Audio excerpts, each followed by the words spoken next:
2000年後，蕭若元述往事，論當世，思來者，同大家一齊細說太史公史記。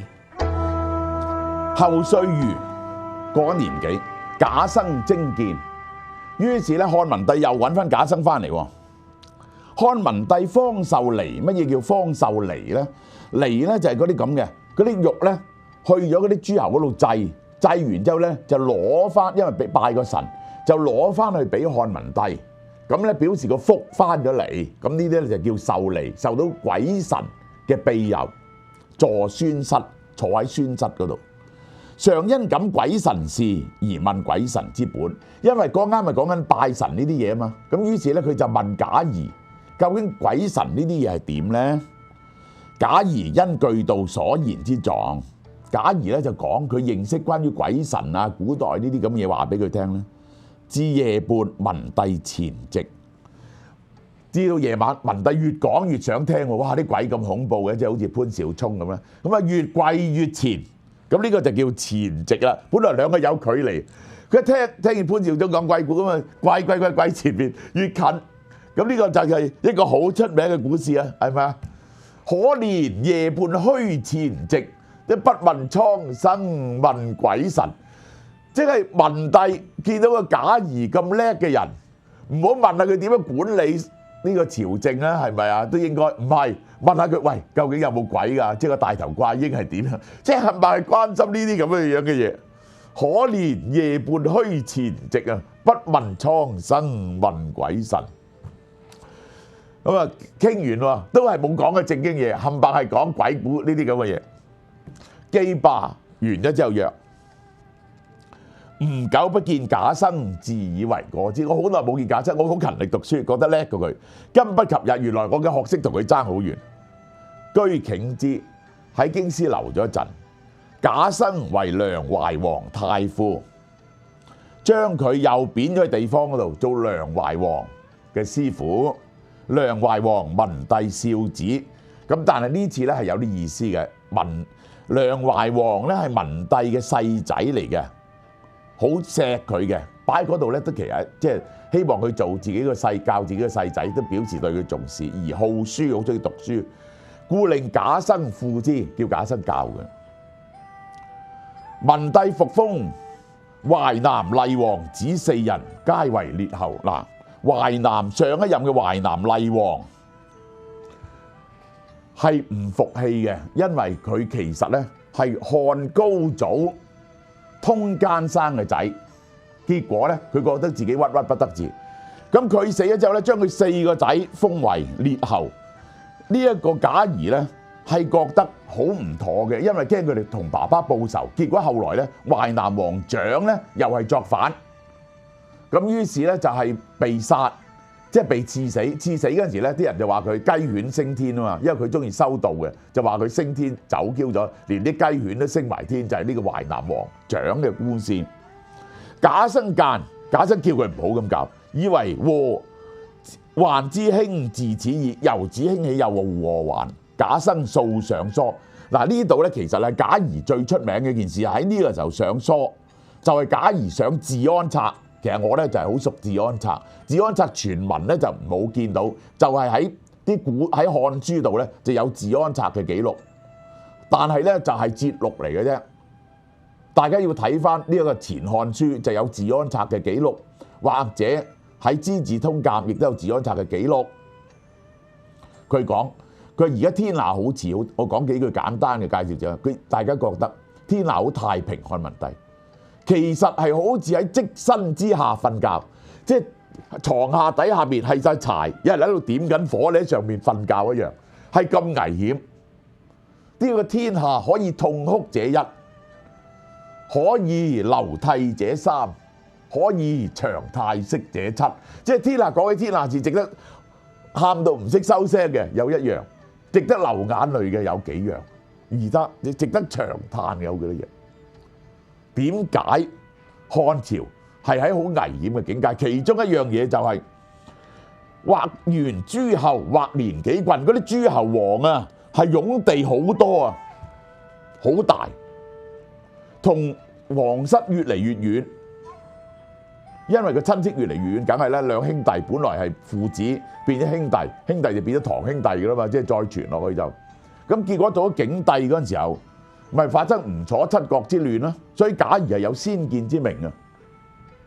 已經睇到呢樣嘢，終於係會變成大禍，非古之制，或稍削之，不宜削減啲諸侯。文帝不聽，文帝唔聽佢講。居數年，懷王騎墮馬而死。懷王騎馬跌落嚟死咗，佢係做佢嘅師傅。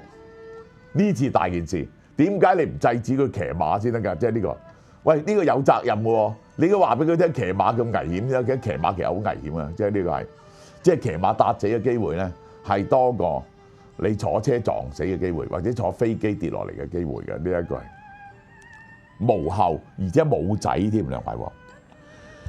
賈生自傷，為父無葬，覺得自己做師傅冇盡到自己嘅責任，哭泣歲餘，亦死，喊咗年幾，終於賈誼又死埋。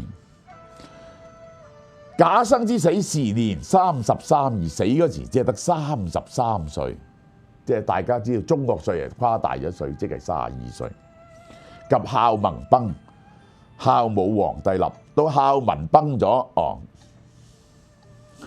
佢跳咗個孝景皇帝啊，即係文景，然後先到武啊嘛，即係呢個。舉賈生之孫二人至郡守，賈誼嘅有兩個孫做到郡守。而其中賈家最好學、最出名呢個賈家咧，就係最勤力讀書。世其家係繼承到賈誼，與儒通書。我成日同佢寫信㗎。司馬遷話，自孝昭時到咗昭帝嗰時，係做到九卿。